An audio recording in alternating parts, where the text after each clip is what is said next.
Well, 1973 marked the signing of the Paris Peace Accords and the end of U.S. involvement in Vietnam.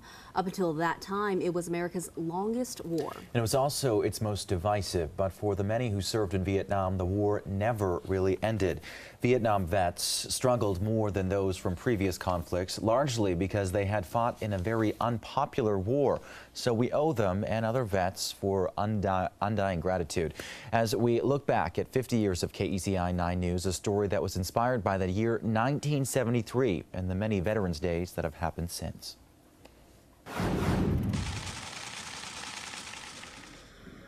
The parade is over. Veterans Day this year fell on a Sunday, but the day after, most vets get a well-deserved day off from work and some quiet time to think back and reflect.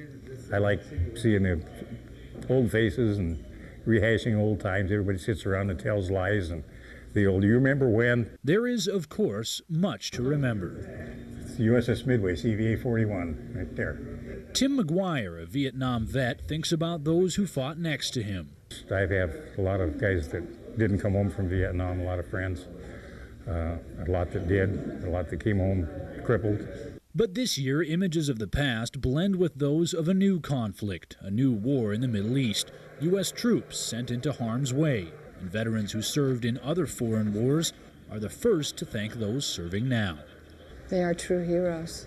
They're there giving up so much and giving so much and not really thinking twice about it. I mean, they just know that the job has to get done and they get out and do it.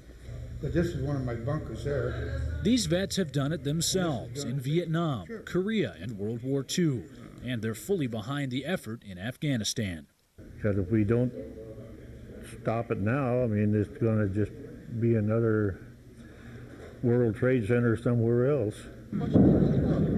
Veterans of foreign wars taking this day to look back and look ahead.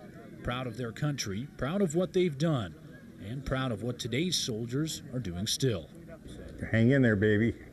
You know, do your thing. Good luck. God bless you.